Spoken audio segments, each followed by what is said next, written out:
Hello, everyone. I hope everybody can see me and hear me. And welcome to this Localization and Power Shift webinar that is led by Terre and with the support of the Somaha Foundation.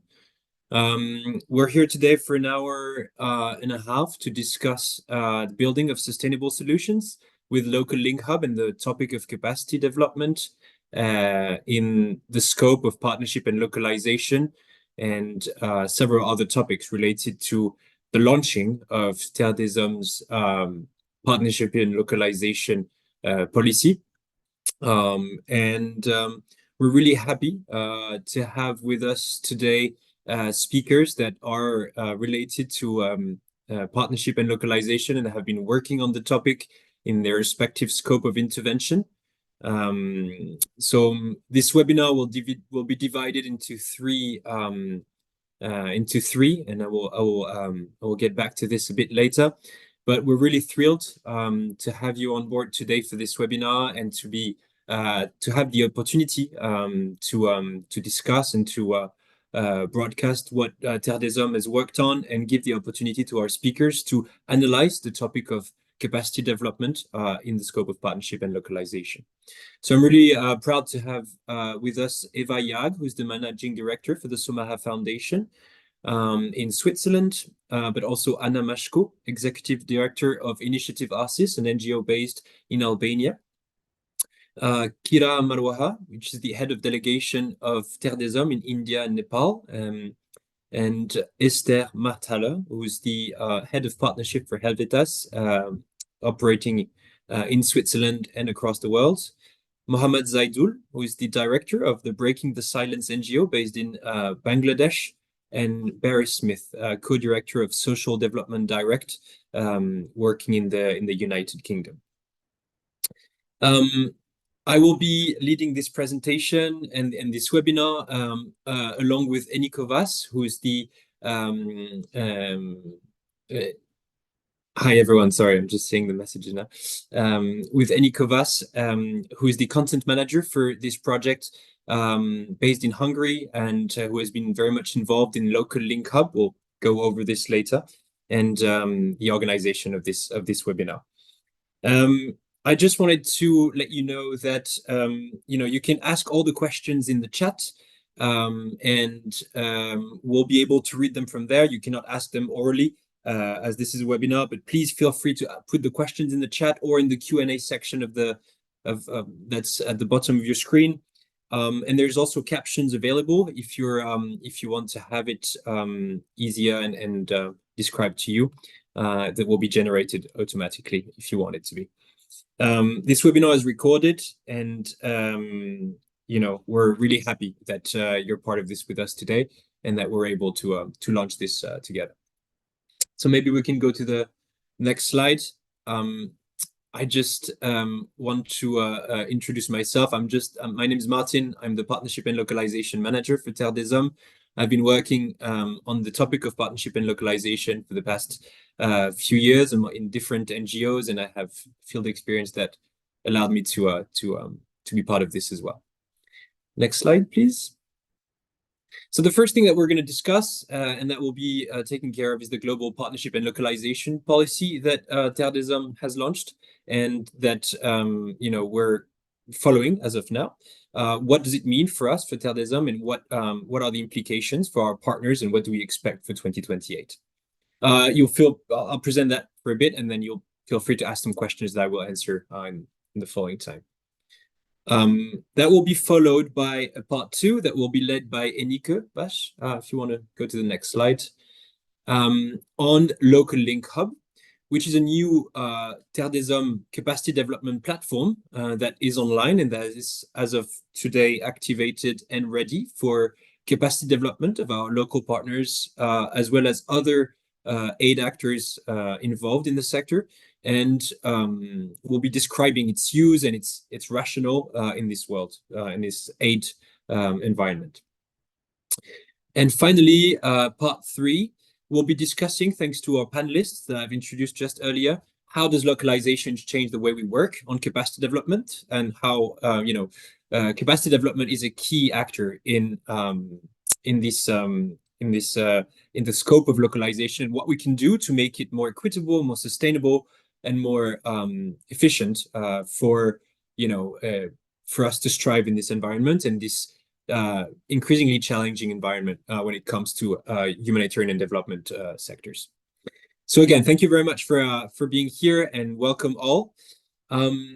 Now, I would like to start with the part one, so we can move on to the next slide and explain a little bit the rationale behind the Partnership and Localisation Policy and its use for Terre des Hommes. First of all, one thing that I wanted to discuss and wanted to explain is that this was made possible by the support of the Somaha Foundation that contributed greatly to strategic orientations that Terre des Hommes wanted to have when it comes to partnership and localization. So the first and important thing that came to Terre des Hommes was as many other NGOs in the sector, is learnings from the Grand Bargain and the Charter for Change ideological alignment. There is within the sector and within the rationale of the sector, these two major topics that are increasingly important, that represent what must happen in terms of power shift for Terre des Hommes and for also all the NGOs, international NGOs, UN agencies, and major donors in the sector, involving local and national actors more in the operations that we have in humanitarian development. There was really in the 2021-2024 strategy at Terre des Hommes a willingness to raise this topic as a structuring one for Terre des Hommes and for its future. And it materialized in 2024 with this global partnership and localization strategy. So there was really a willingness to analyze ourselves and to have it as participative as possible, involving pilot countries, which are Albania, Hungary, India, Nepal, Bangladesh, but also asking questions to local NGOs in Africa and the Middle East, North Africa. And we started, this reflection with a document that was before the Partnership and Localization Policy, that was really what we call a Partnership Situation Analysis Report, which was really an introspective document where we wanted to know better who are we. At Terre des Hommes, we didn't really have this in-depth reflection about who are we as an INGO for our local partners. What do our partners want to do with us? What do we want to do with our partners? What should we do about our funding to local and national actors? What should we do about our capacity development with them? And it needed to be as participative as possible to ensure that all reflection was represented in this scope of intervention. We had the chance to work with a lot of partners that are here today to analyze ourselves, and we came up with a localization definition and a localization policy that was validated in early March 2024 by TDH's Executive Committee. And you can see the localization definition here, but really the idea is to recognize, respect, and strengthen the leadership of local authorities and local civil society in the humanitarian and development sector, and better respond to the needs of the population and prepare national actors for future humanitarian interventions. So this is really the ideological background. Next slide, please. Now, what does it mean in terms of rationale? The idea of this policy is to keep alive Terre des Hommes' motto. Terre des Hommes' goals is to provide, quality services to children across the world. There is really the idea of serving children in a more equitable and sustainable way with local partners, and really the idea of a top-down subordination feeling or decision-making that really existed in the sector so far, where we considered local partners wrongly. So as just what we call implementing partners. And, I think there was a real willingness to structure a different kind of partnership where the co-creation made more sense. And so this is really where the policy leads us to in the coming years, provide more decision-making power, more governance power to the partnerships that we have with local and national partners, and contribute to the decolonization of aid, meaning that, moving away from relatively from a colonial construct where Western point of view and Western standards are perpetuating power imbalances for local and national actors. How do we do that?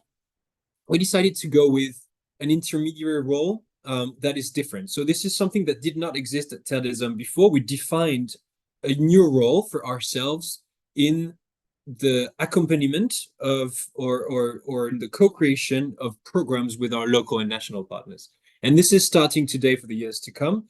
But we want to become an organizational, we want to develop an organizational development expertise where we can support our local and national partners' capacity on topics such as, fundraising, finance, logistics, compliance, but just everything that surrounds a project and everything that revolves and makes an organization able to perform good projects the way major donors expect it to be, and just to provide qualitative services. So there's really this willingness to accompany our partners in the organizational development. There's also the use of our programmatic expertise. We want to maintain something that we know we did well and that came out of our analysis when we worked with local partners. But our strength rely on child protection, health, access to justice, and migration. These are technical expertise that Terre has operated across the world, and that makes sense for us to keep and for us to help strengthen our local and national partners and co-create together around these topics. So there is definitely this role that we want to maintain.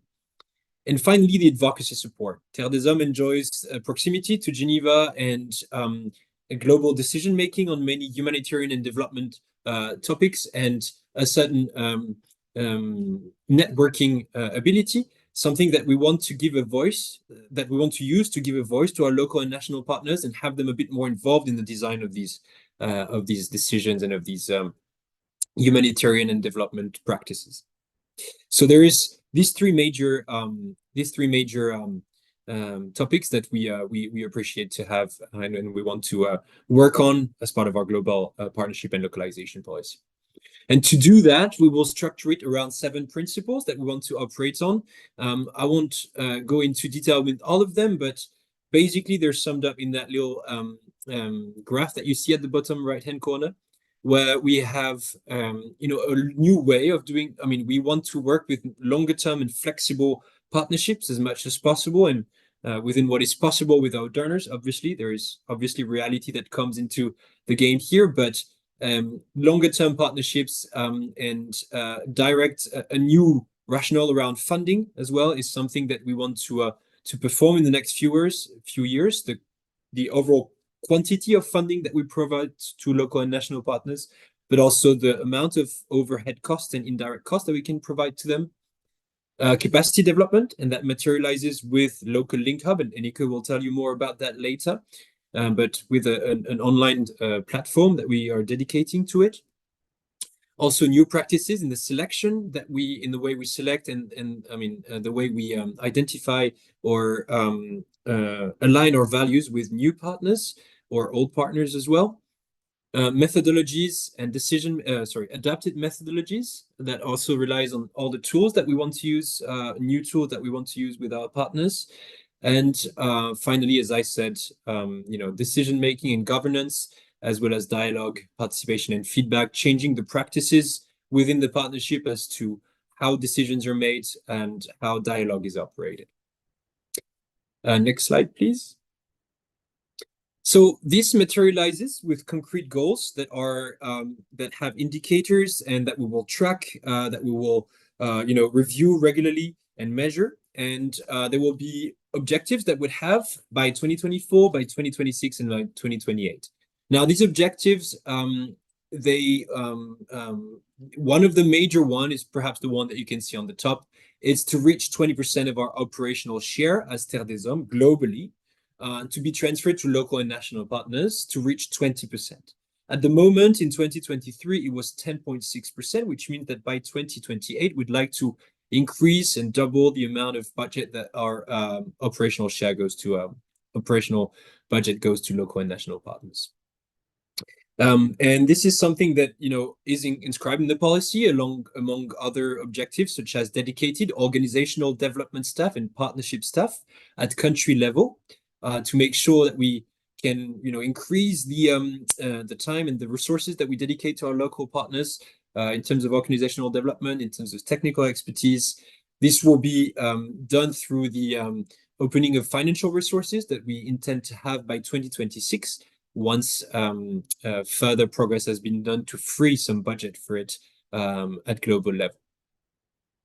The launching of LocalLink Hub, I will let Enikő describe that later, but an online capacity development platform will be dedicated to our localization partnership and localization commitments as part of the policy, and the launch of mutual due diligence assessment to reduce what I mentioned earlier, but end a top-down subawarding kind of approach where we now value and put the value of our partnership and the values that we share with our local and national partners at the center of the partnership, and recognize the strengths of our partners and our weaknesses as well as an international NGO.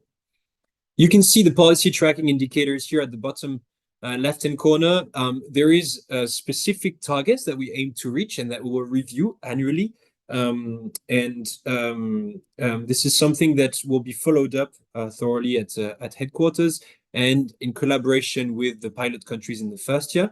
But they relate to some of the topics I mentioned earlier: the lengths of the partnerships we have, the funding that we have, and its overall budget, the overall operations budget, or the indirect cost that we carry out, we give to our local and national actors, our methodologies and the tools that we use, and the number of delegations that are able to do capacity development. So these are basically the indicators, the measurements that we want to commit to lead us to localization. Next slide, please. And just one last slide, perhaps, that I want to describe. So, in order to do this properly, it was important for us to differentiate the partners that we have, because we're all different. It's a practice that Terre did not really have in the past. We're going to come up with partnership toolkits that are adapted to our partners' needs and our partners' status as our partners' nature. For example, so you can see at the bottom here the 5 categories that we came up with. There's the governmental institutions that represent really state actors, and that involves a lot of ministries or such kind of actors that we differentiated from international NGOs, for example, such as Terre des Hommes, or all the big ones that you can think of, or from private sector partners that we work with in certain cases that can be partners in certain countries. So we wanted really to differentiate that from national NGOs and local CSOs.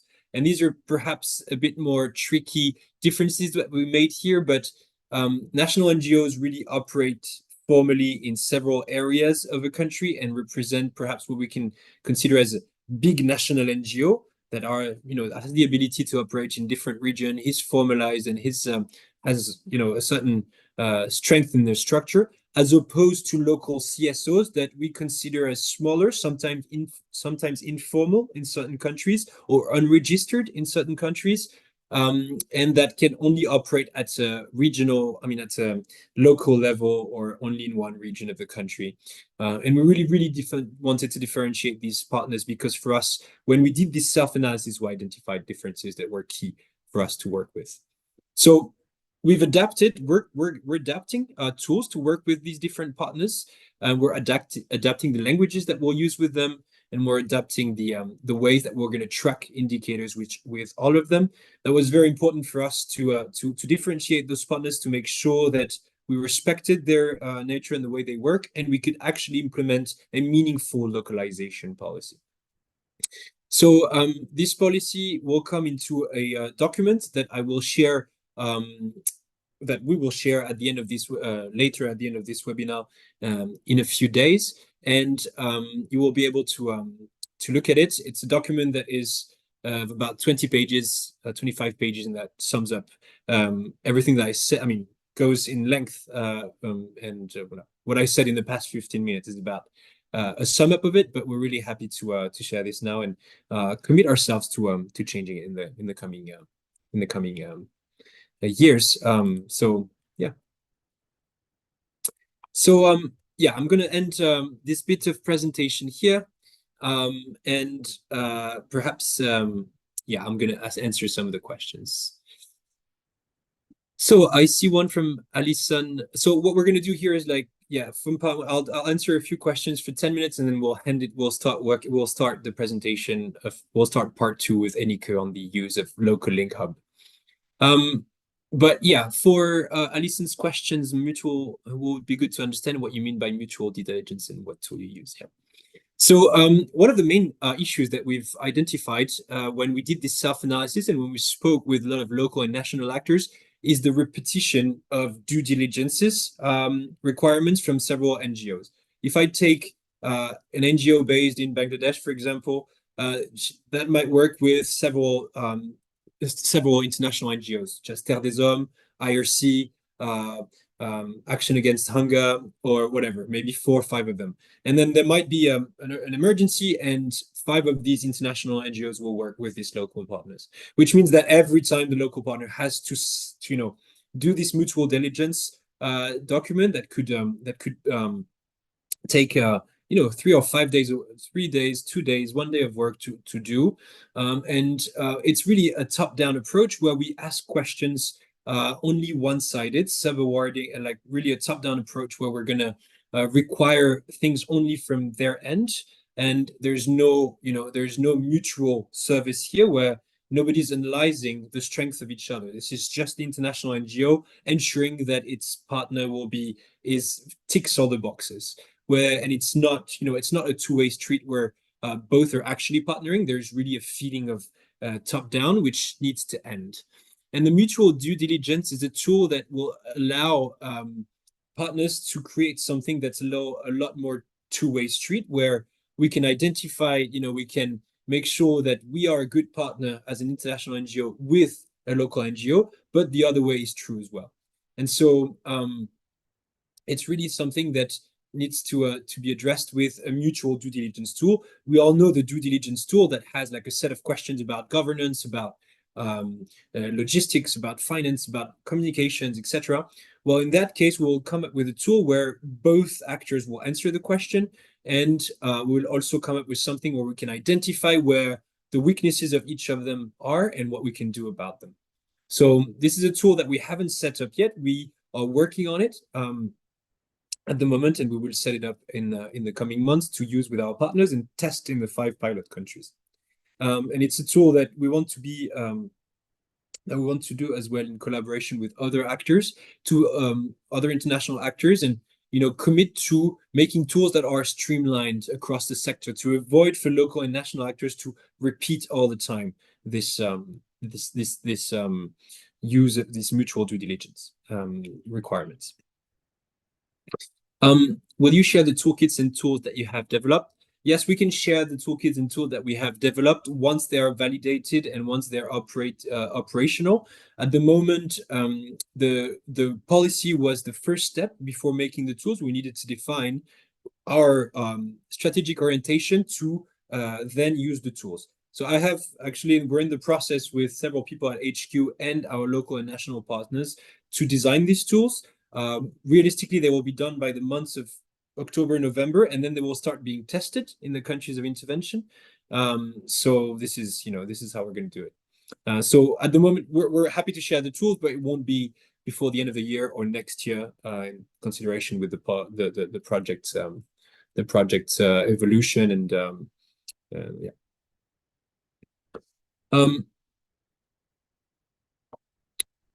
Yeah. So I'm going to take a question maybe. Can you explain a bit more about your objectives, indicators, and aims with local private sector partners? Yes, so this is one sort of a micro area for Terre des Hommes. It was one of the trickiest ones to define because it's not, when we talk about local private sector partners here, we're excluding what we call suppliers at local level. So we really want to work with actors that have, a piece of the project that we want to implement. That's not just supplying, providing supplies for us to lead this project, but really operational, have concrete operations on a project and be responsible for a piece of the project. We do work with private sector partners that are rather big at the moment, and it's just a small percentage of our partners globally. But we do need to have better defined tools and a better defined orientation about it. This is something that you will be able to see in the policy. And so we don't have specific indicators related to the private sector partners. They go within global indicators that we have with partners, but we do have objectives to increase the way we partner with the private sector on a case-by-case basis, and depending on the countries as well. Not all the contexts that we work in allow this to be possible, and in certain sectors it makes a lot of sense to evolve towards partnerships that are more of a win-win, and that's less top-down as well. There will still be orientations that practicalities on the financial side that we must make sure are fair to us and to our private sector partners. But what is sure is that we want to increase the way it is, change a bit the way it is perceived, increase the number of them that make sense in project delivery, and not only as suppliers. But I guess another question is the one with governmental institution. That's also something that we have as a category, as opposed to national NGOs and local CSOs. We did have in our analysis and in the partners that we have at Terre des Hommes a lot of governmental institution. We did analyze that, and it varies. It changes a lot to work with a ministry somewhere in Burkina Faso or in Budapest, for example. So these are quite different structures. What is sure is that we cannot have the same ways of working, the same tools, the same expectations as with a national NGO or local CSO or with an international NGOs. That's why we really needed different tools. And what I mean by tools is contractual tools, strategic tools in the partnership that we want to have with them, and also just guidance notes for our teams on the field to operate with certain ministries, because it's much longer term, it's a lot more official, it's different practices that we want to have, and it is very complex and challenging. Again, this policy in its entirety has to adapt to the context that we operate in. Localization is much more possible in certain countries. It's possible everywhere, but it's more possible in certain countries in a sense than others, depending on the context.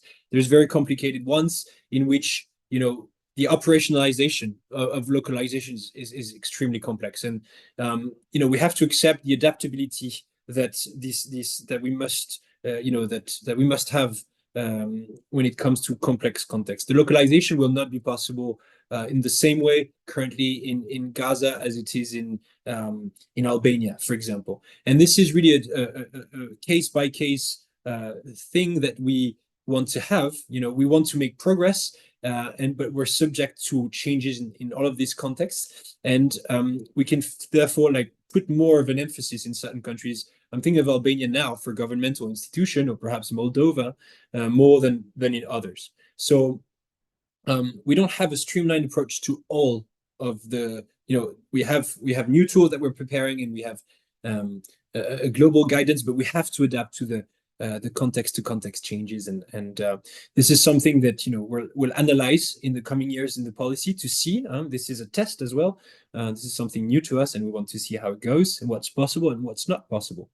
What's important to understand here also is that the next 4 years are also a test phase for terrorism to see if its localization policy is working. The overhead costs. Sorry, I'm reading more of the questions. I'll take this one and perhaps one more, and then we'll have to hand over to I will answer quickly, and then I'll hand over to Enikő. The overhead cost is a huge issue, and it perhaps one of the key ones for localization policy. So we did develop an overhead policy, that's one for Terre des Hommes, which is called the Golden Rule. And we are going to test this rule that we have. It will be part of the localization policy when I share it. But essentially, there is a retribution of the overhead cost that Terre des Hommes has to its local partners in a way. I will not go into the percentage and all the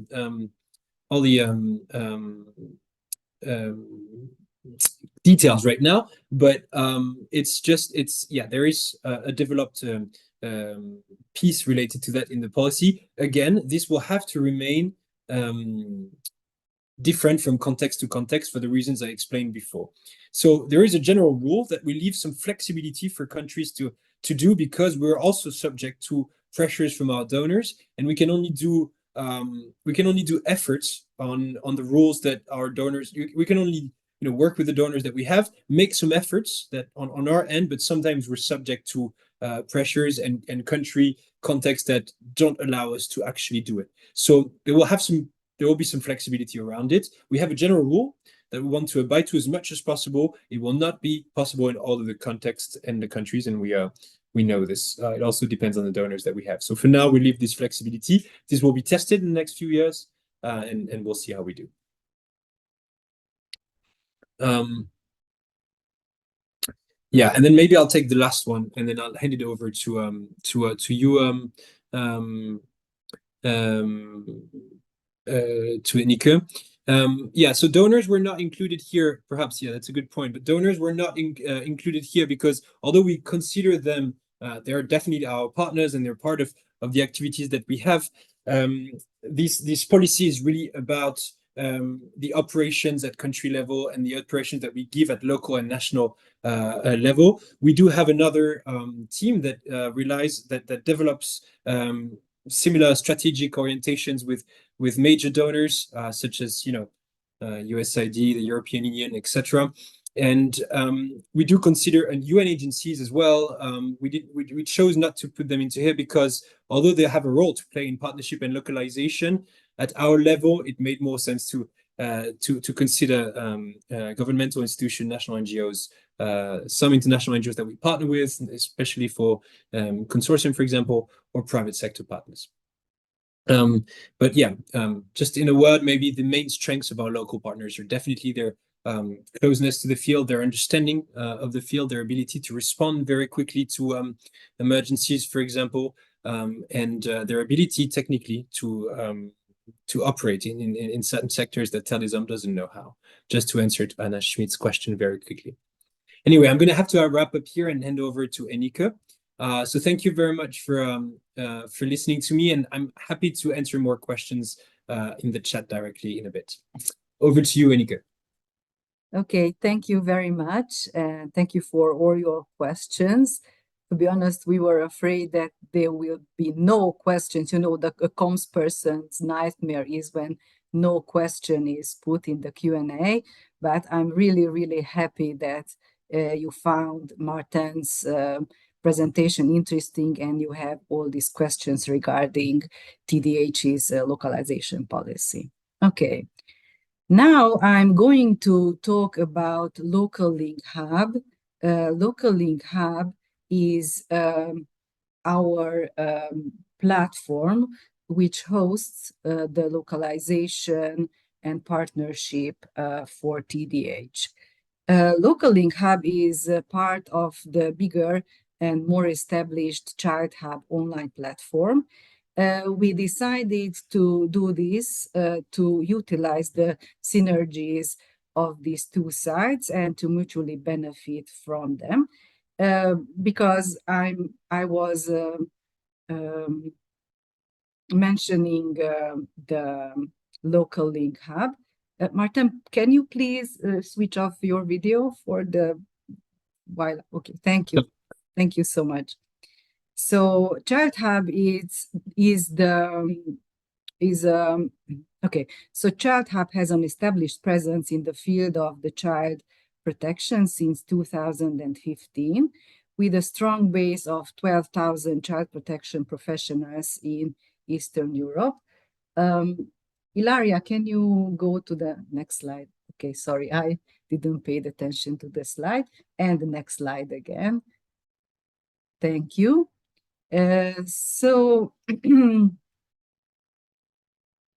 Child Hub is present in Eastern Europe mainly, and we have two countries of intervention that it's common for LocalLink and Child Hub as well, which is Hungary and Albania. I wanted to thank everyone who helped us with the organization of this webinar, with spreading the message and with help on the social media as well. You have a really huge deposit in my favors bank, and I hope I can return this favor someday. I need to speak briefly about the website development, which we build it in a way that it should be accessible to everyone, even the visually impaired. This is a must nowadays, but this accessibility means that the content, the e-learning, the documents, everything which we upload on the site and the site as well is accessible to everyone.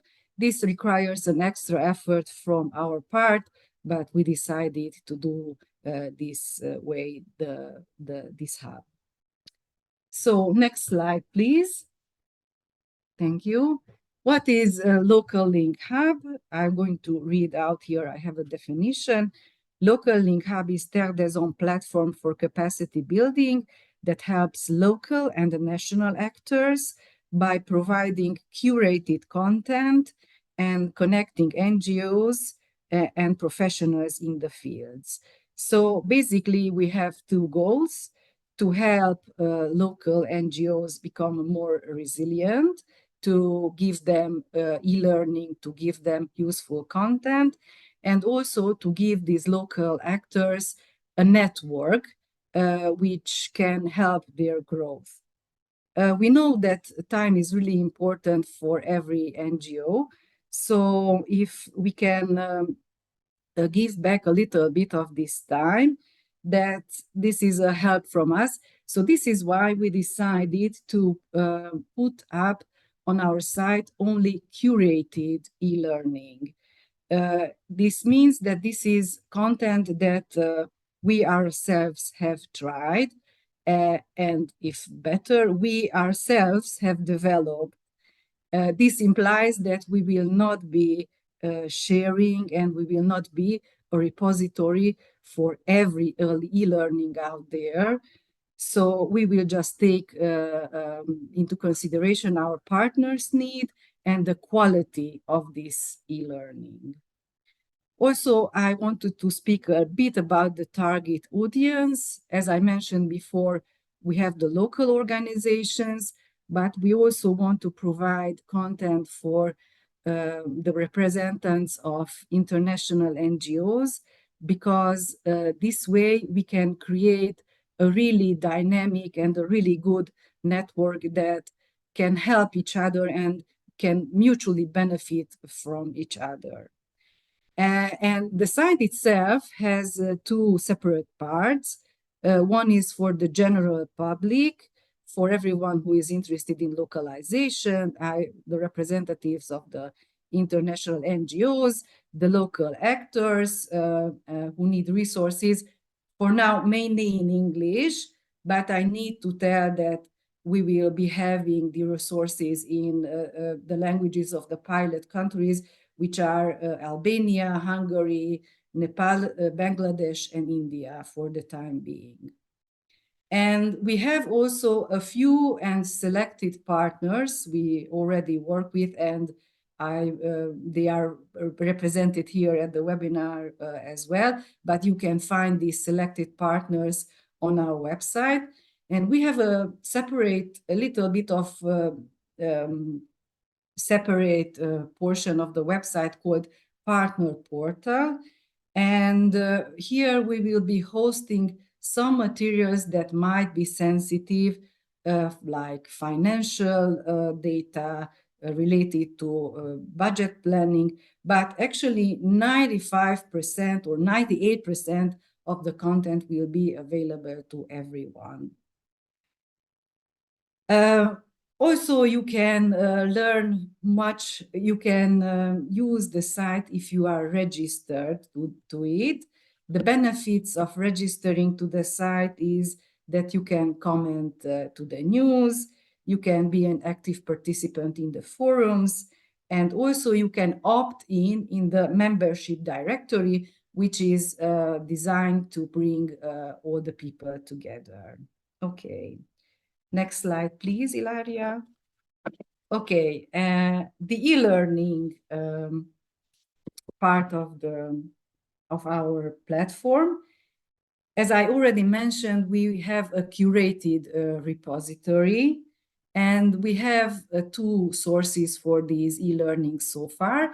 And with your help, we want to have a third source as well. The first source of the e-learning material is the internal knowledge TDH has accumulated over the years. And because we have this a lot of know-how in our organization, we are working to transform this knowledge into e-learning material. My colleague who helps us with the slides, Ilaria Colciaghi, is responsible for this. Thank you, Ilaria, for your work. She already finished, with the help of our colleagues at TDH, an e-learning course. It's about fraud and corruption. And we are preparing another one on fundraising. And little by little, we will map out all the know-how and all the e-learning possibilities on TDH and make it available on the site. The next source for e-learning is the external one. Materials. So these are materials we ourselves have tried, and we think that they are really good quality. And this is, we have first-hand experience with their usefulness. This is the case of the safeguarding matters, which was developed by the Safeguarding Resource and Support Hub. Actually, this was an easy pick for us because in my past role, I worked at the Safeguarding Hub Eastern Europe, and I had first-hand experience about this e-learning, and it's a really, really comprehensive, covers all areas, and it's up on our site as well. And I would like to take this opportunity to ask you to suggest us some e-learning courses as well. Just please, if you can help, please briefly write us an email with the link to that course. Write down your experience with that course. Why do you suggest it? And why do you think that this is really important? And we will review the course, and we will put it up on the site if we think that it's really important. Okay, next slide, please. Okay, I won't talk about the target indicators. We will send the presentation to you and you will see it. Next slide, please, Ilaria. So the future objectives, it's obviously to scale up this website. We started the translation work for the website, and primarily It will be available in the pilot countries or LocalLink Hub. It's already mentioned Albania, Hungary, Nepal, Bangladesh, and India. We started with the basic terminology surrounding localization, and we will continue from here. We plan to have these languages available in 2024. And in 2025, so next year, we would like to add the Arabic, Burmese, Romanian, and Ukrainian as well. Well, it's, depends on availability of budget.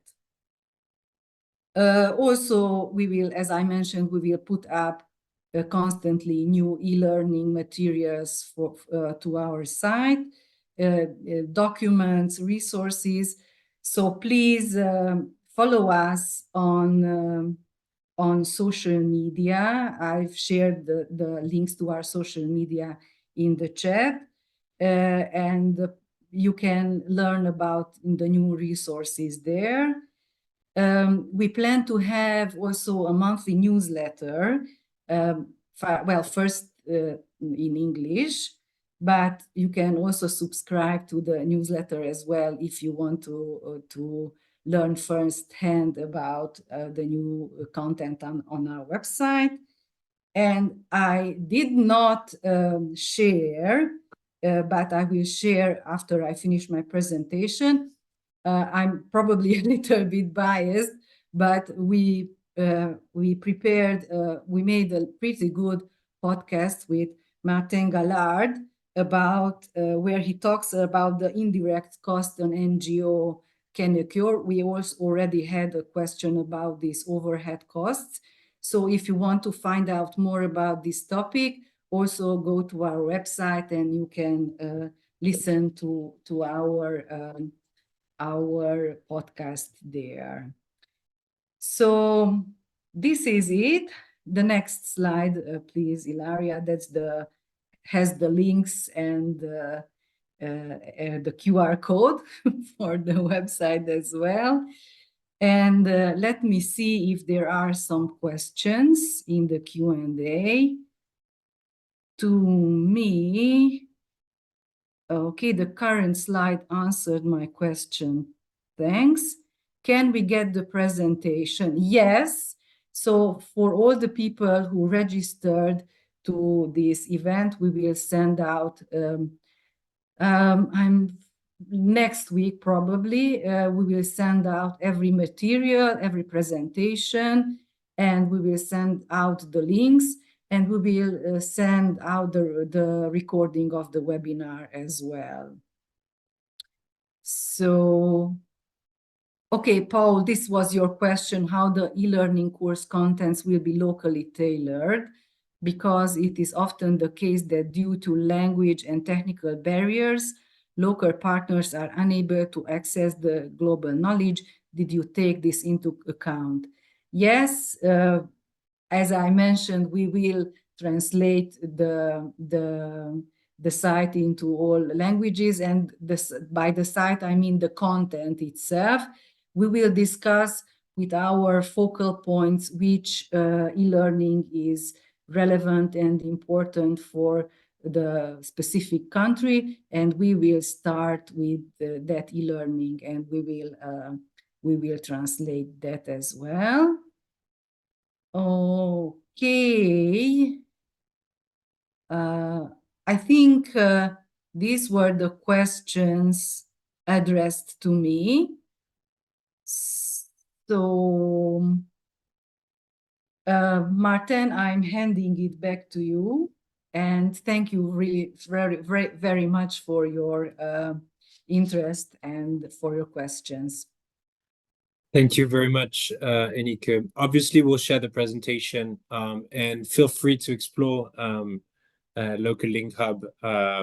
Just to answer, any organization can be a member of LocaLink Hub. There is differentiated access depending on your contract with Terre des Hommes, but any organization can be part of LocaLink Hub as long as they're interested in the humanitarian and the aid sector. Maybe we can go to the next slide. So what we want to do now is listen to our panelists on the third topic that we have today, and which is related to capacity development. As you know, there is a whole topic that we want to dive into. But what does investing in local, capacity development mean in the terms of partnership and localization? And we really want to dive into this topic and see how we're gonna work as different actors around capacity development. We are quite different. We are donors. We are international NGOs, national NGOs.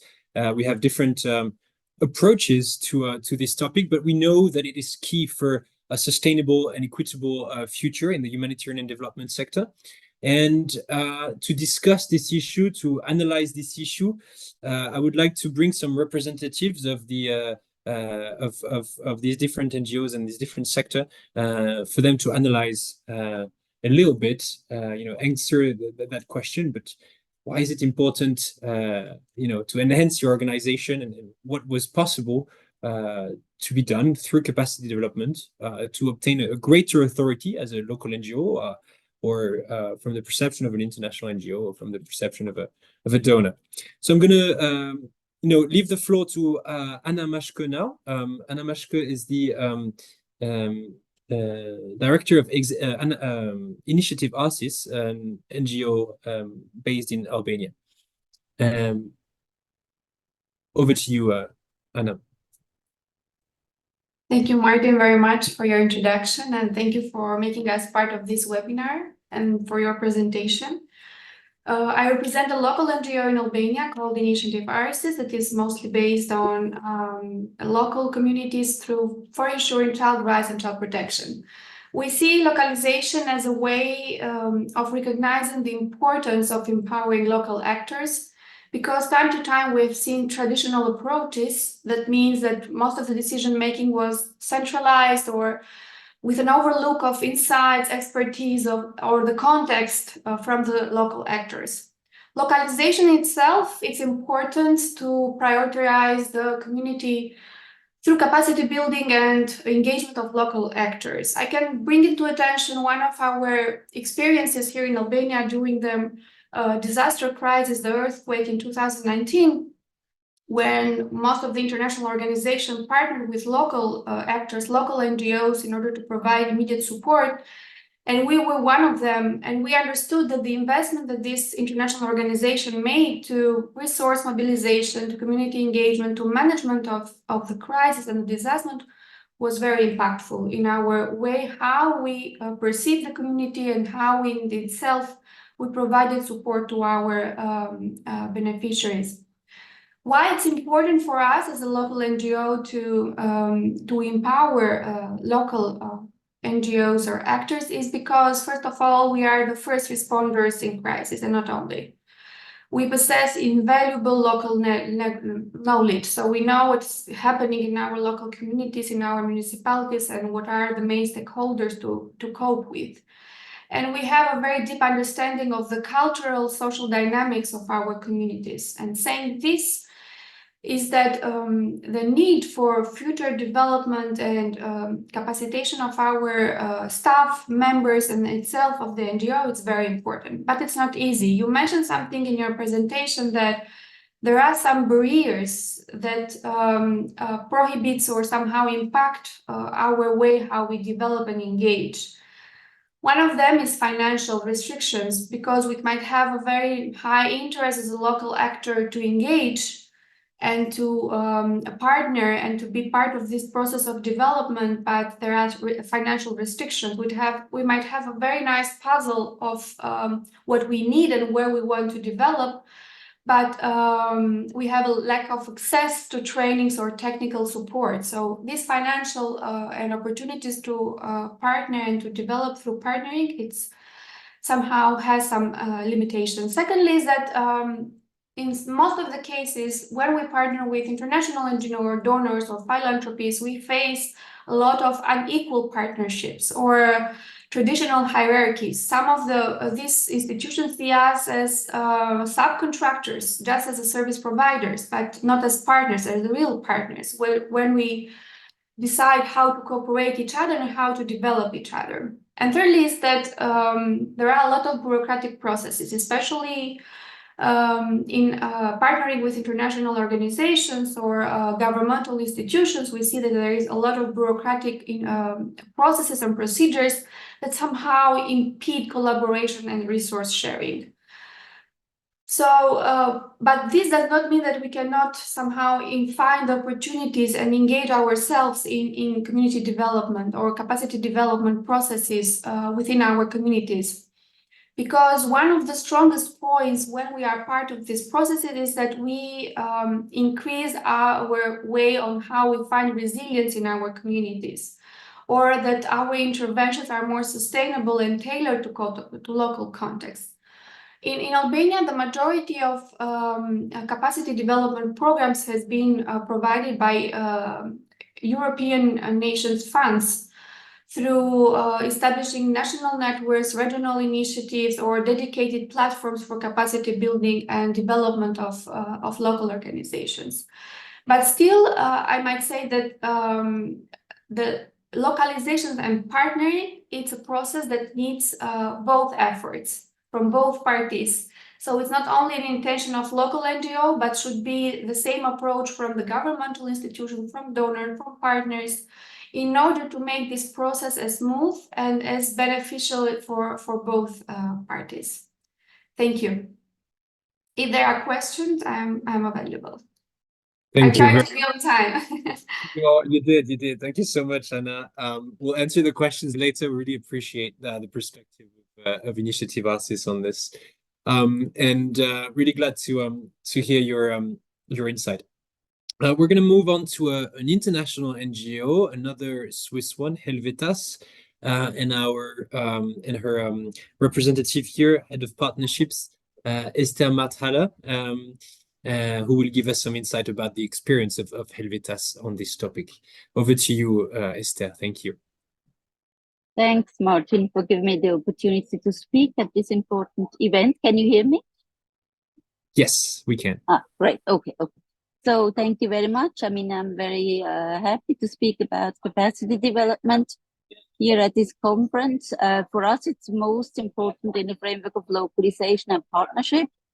And of course, it's also part of organizational development.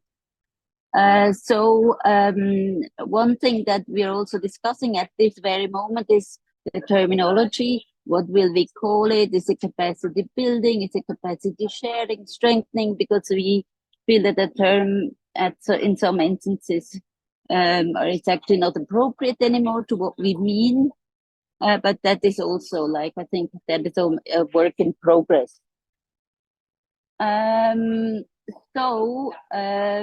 How do we see it, or how do we look at capacity development? For us, we see it in terms of drivers of change. So we look at capacities in the sense of what can I do, what are the resources available, but also what are the incentives, what do I want to do, what are the benefits, and kind of what is the carrot to change behavior within ourselves, but also within partner organizations, but also in terms of power, what am I allowed to do? What are hidden influences? What are opportunities? But also what are power-related capacities? So I would like to share in this context example from some of the workshop discussions that we had last year. We did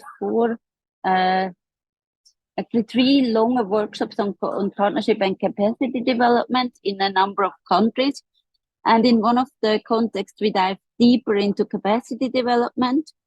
And we noted a number of tension fields, but also kind of insights. One is that there's a bit of a tension field between project context and donor ideas. And that was not always easy to resolve. Like, for example, in terms of project focus, say we are focusing on civil society, then the general OD or the capacity development objectives would rather be general OD. But if you're engaged in more technical projects, that is often the case in the with Helvetas, it would be more on technical capacities, compliance, reporting, and less general OD issues in terms of strengthening the partner organization. Now, let me share what happened in the discussion. So it's not exactly what we thought would happen, and actually quite some new ideas came up. In this one workshop, partner and staff stated that they think that capacity development is actually also a brilliant entry point to really look at project progress. And I think we have considered that, but we have not really systematically looked at it in that way. And I think it's a promising way forward. Now, how do we look at the progress in terms of capacity development? So we have 4 levels. We look at individual capacities, organizational capacities, networks, and systems.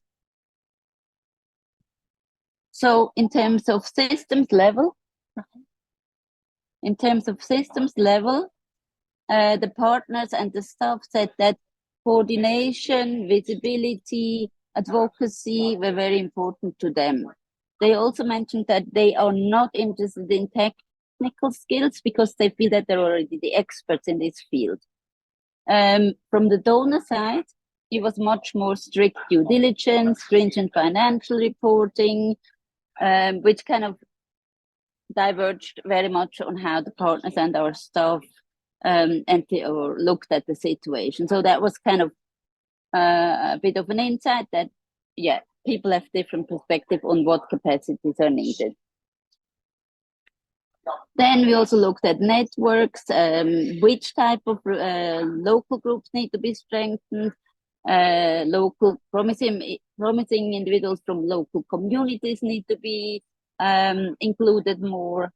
For organizational capacities, it was very much on human resources, which was surprising to us, and also on database management. And in terms of individual capacities, they were very much emphasizing analytical skills and problem-solving skills, at the same time also communication and conflict-sensitive program management for both local and international organizations. So from this interaction, what have we learned? Now we see that very comprehensive capacity development and organizational development issues need to be included in the project design very early on. At the same time, things are evolving during the project duration. So we may have to change what we first thought was appropriate.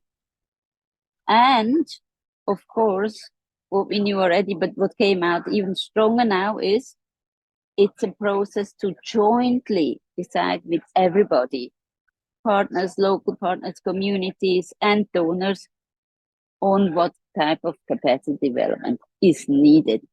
So we found that the capacity development framework is a very useful tool to structure discussions with partners and with local staff. And I'll end here. Thank you very much, Esther. And definitely agree about the early stages of the project where capacity development must be really well defined. We're going to move on to Barry Smith, who is the co-director of Social Development Direct. And will also give us his reflection on the matter. There's a small presentation that will come up, but over to you, Barry. Thank you. Thank you, Martin. And it's a real pleasure to be here with colleagues from TDH, our speakers, and all of our friends online. I do have a slightly longer sort of briefing presentation to distribute after the workshop, so I'll try to keep this version a little bit shorter. Just to say that SD Direct, Social Development Direct, is a social enterprise. We're owned by Plan UK and are thus part of the Plan International global family. And we have been working with Plan UK and International over the past few years on an equitable partnership initiative, Next slide, please. We have that based on our conviction that shifting the power in development, which is absolutely essential, requires more equitable partnerships. And both of these processes require more than just our rhetorical commitment and principles. We need practical tools and collaborative capacity development in order to embed an equitable partnerships approach in our work. So since 2021, with Plan, we've been embarked on a multi-year initiative to develop our approach, and we've called this the Building Equitable Partnerships Initiative, which aims to advance the Global Pledge for Change, which Plan International is part of, along with a number of other international NGOs and leaders of NGOs, and to put forward the Global Plan International agenda for locally led, globally connected development. Next slide, please. The purpose of our equitable partnership initiatives is to enhance our joint learning on equitable partnership building and to test practical tools and innovations for equitable partnerships and thus contribute to the wider knowledge base on development partnerships. Next slide, thanks. I won't go into all the details. We've produced a number of products to date, literature review, an interim early stage thought piece. We have developed some tools, including an equitable partnerships continuum, which I'll speak about a little bit later, which is designed to provide a bit of a better typology of partnerships and a basis for setting an appropriate level of ambition with indicators for progress along the road to equitable partnerships. Amongst the other tools that we've been developing in the next phase, the second phase of the project, has been the development of an added value case for partnership template, a tool for undertaking at the early stages a partnership readiness assessment, and a tool with guidance on an adaptable partnership health check process to strengthen mutual self-assessment and mutual accountability with some scoring means. We've also been developing a set of practical case studies to capture learning from efforts to build equitable partnership, and there's a public-facing article thought piece, which I'll reference at the end. Next slide, please.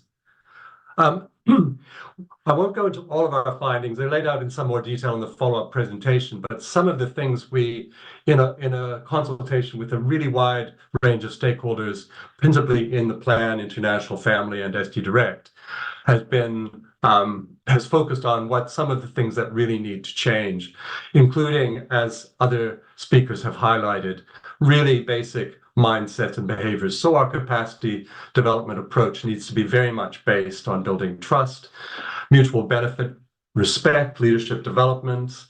We need to be looking at strengthening tools like power analysis and careful management of power relations, promoting cultural shifts.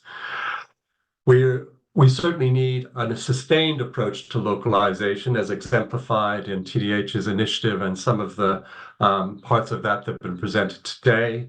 It's very much important that we have tools that are accessible and adaptable for diverse contexts and have a very clear and renewed understanding of local context.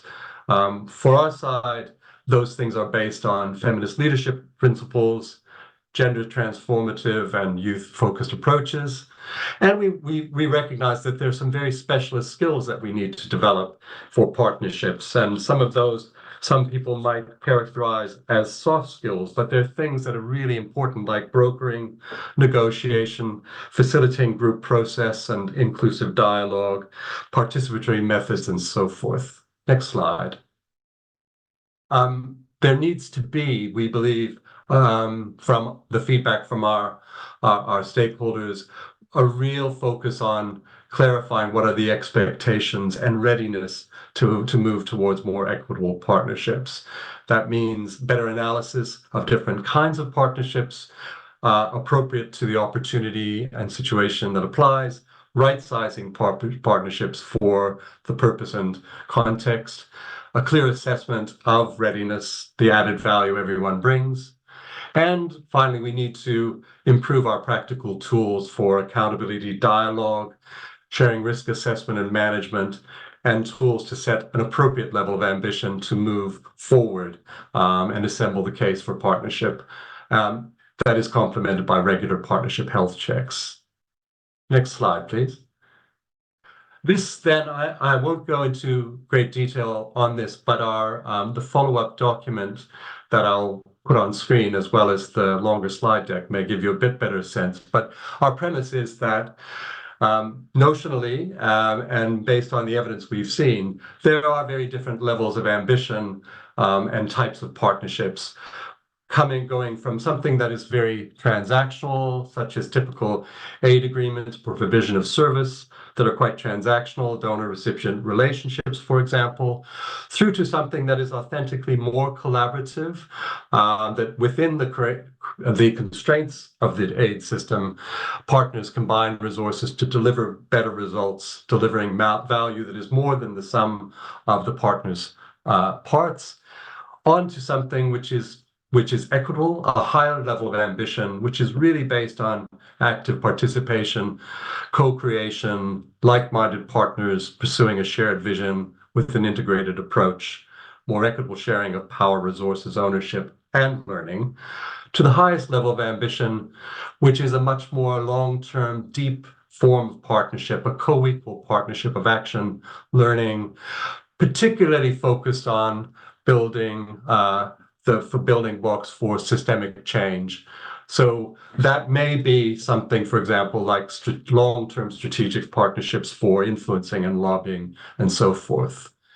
There are, in our longer documents, a whole set of 8 or 9 pages of more detailed typical indicators of what partnerships might look at different stages or levels of ambition. And the arrow behind these levels suggests that partnerships are never static. They can move back and forth across this spectrum. What matters is, based on principles, which I'm not covering here, but are principles like the ones that have been outlined by TDH, we can do partnerships more equitably at every level of ambition.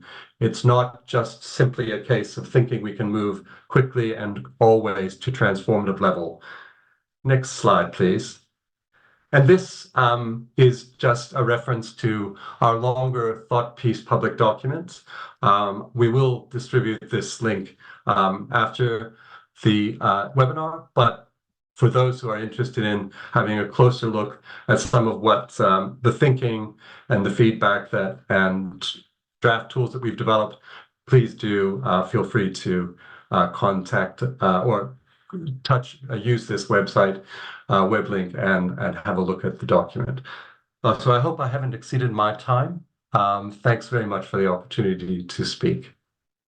Thank you very much, Barry, for enlightening us with SD's work and very comprehensive, in-depth work that was partly used as a source also for us as Talism. Thank you very much. We'll hand it to Mohammad Zaidul, who's the representative, of Breaking the Silence, and local NGO based in Bangladesh. And over to you now for your insight, Mohammad.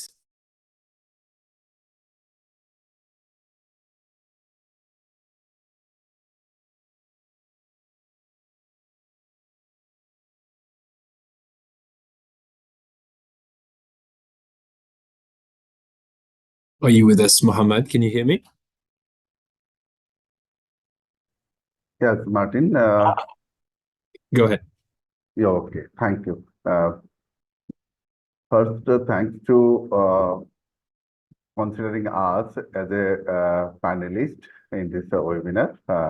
And we are thanks to all the participants from Breaking the Silence in Bangladesh. Actually, now we are sharing here in this webinar of our perception as well as our learnings in the journey of localization, actually.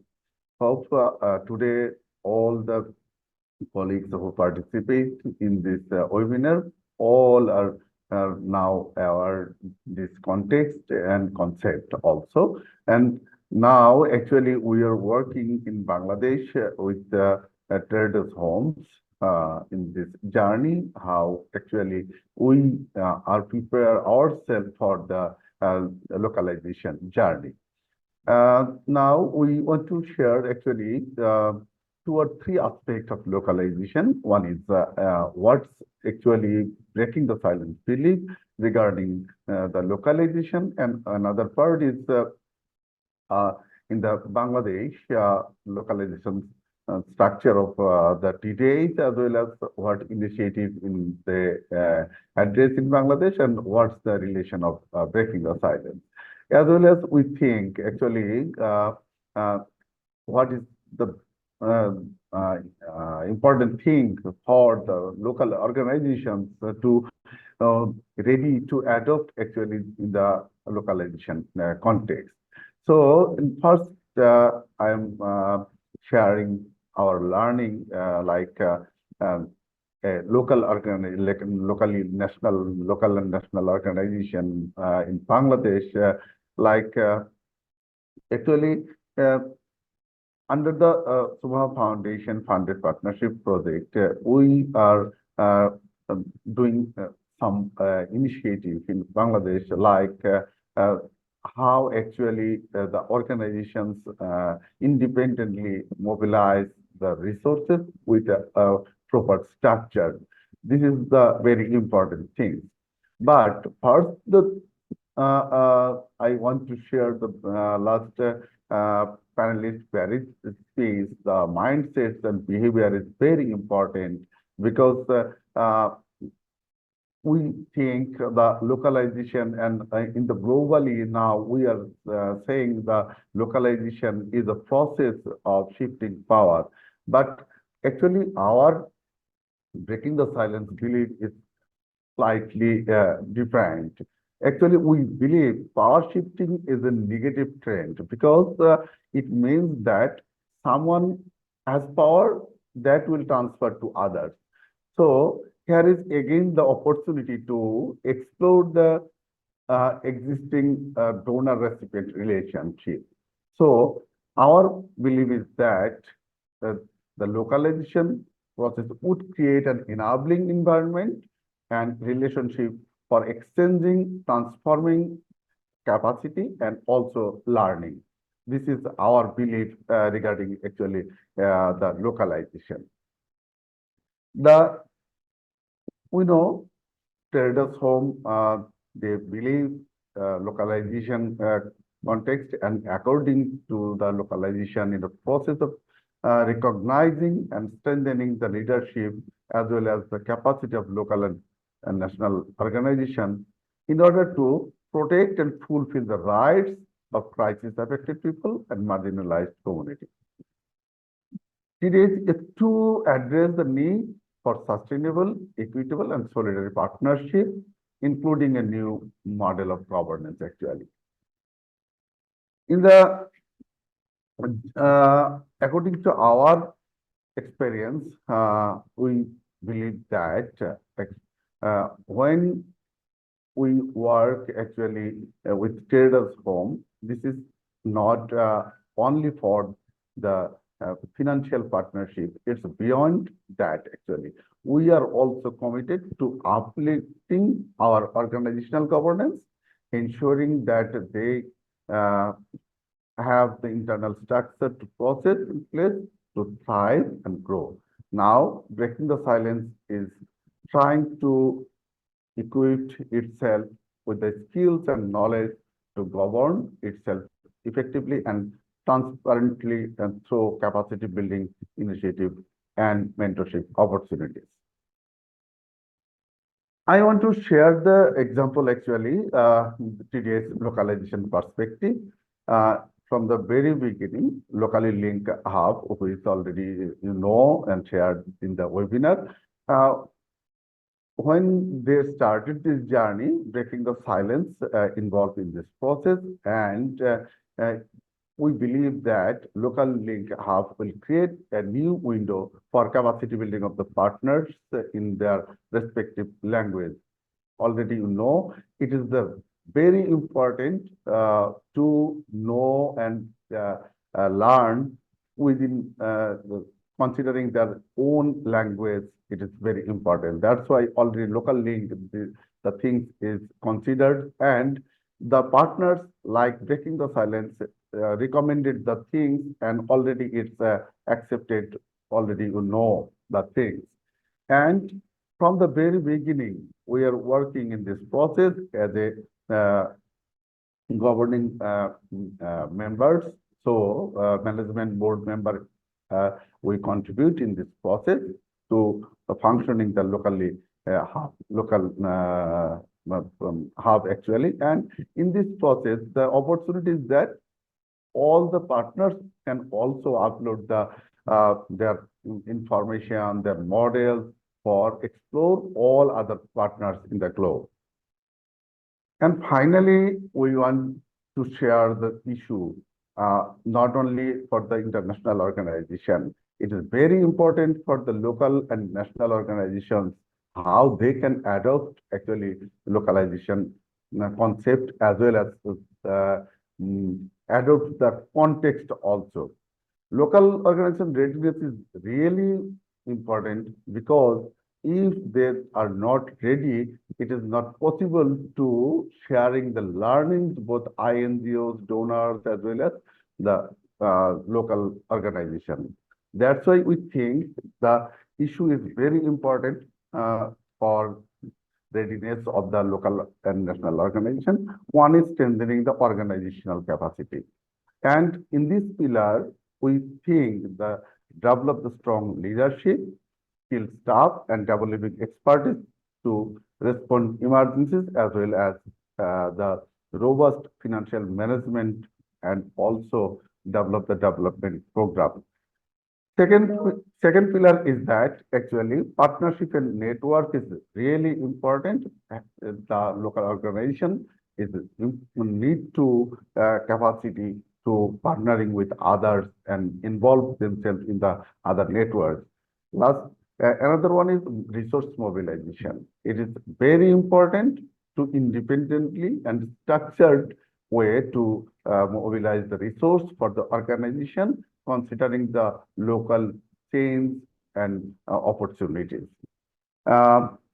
Investing the capacity building, it is really important. Always try to building the capacity within the organization, both technological transfer, knowledge and expertise, as well as how to adopt with global context. And also, hello. Thank you, Mohammed. Sorry, I'm afraid we're going to have to wrap up. If you can finalize in a few words, because we still have handed to Heva. Sorry. Okay.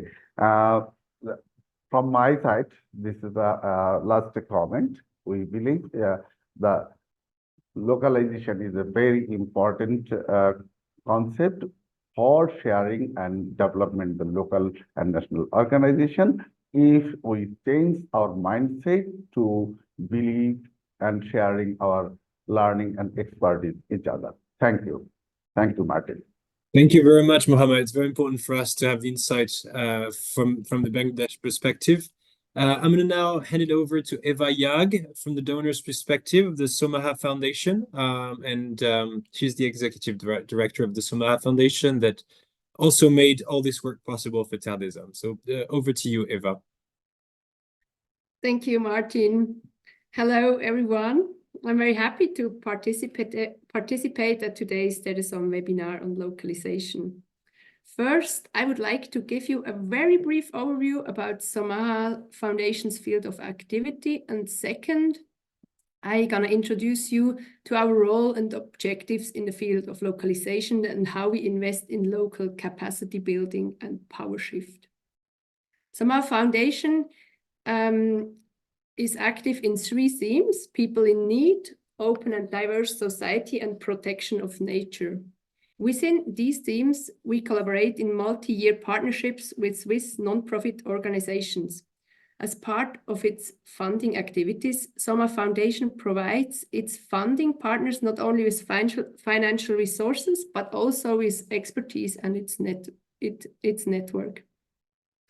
The collaboration with Terre is a good example of what we stand for. In this partnership, we support, as you probably noticed by now, the development of the new Terre localization policy, as well as the LocaLink Hub. And I now come to the second part, to our role and our objectives in the topic of localization. In all three mentioned funding themes, we identified localization as a means to maximize the foundation's impact. Somaha Foundation defines localization as strengthening local organizations and communities by increasing their independence and self-determination. And in the topic, we see ourselves in three different roles. First, we want to be an enabler. Therefore, we support initiatives that contribute to the further development of an organization's localization approach. Besides that, Somaha Foundation developed in 2023, together with two partners, an impact investing vehicle to provide local companies with capital that they would otherwise not have access to. At the moment, the focus countries are Uganda and Senegal. This approach also contributes to the localization process, in particular to strengthen an organization's self-determination. Second, we want to be a knowledge broker. Therefore, we make knowledge elaborated conjointly in partnerships accessible to the public. We make results of our partnerships available to the public on the Somaha website. We also invest in the connection of different partners in order to transfer knowledge that contributes to localization. And third, we want to be an accelerator.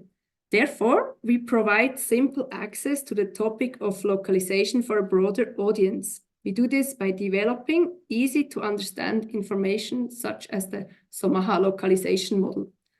Our model divides localization into three levels. First, enabling local organizations by supporting further capacity development in local organizations and communities. Second, empowering local organizations by increasing the involvement of local organizations, both in fundraising and in the use of resources.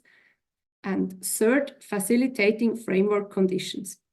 Active participation in shaping the framework conditions may facilitate local actors in forming their development processes in a more self-determined manner and expand their scope for action.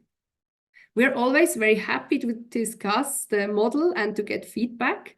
So do not hesitate to have a closer look at our model afterwards. I think it will be provided to you after the webinar. To conclude, we ascribe an umbrella function to localization, which is relevant for various topics and in all parts of the world to overcome challenges. And before I now hand over to Kira Marwaha from Nepal, Terre, I would like to express our joy about the Terre LocaLink Hub and encourage all participants to access it, to use it, and spread the good news about it. So thank you very much for your attention. Thank you, Eva. And I will stress those words again. We really appreciate the support and that showed right now. So thank you very much. You already made the transition, so all over to you, Kira, for the last intervention. Thanks, Martin, and thanks, Eva, and all the previous speakers.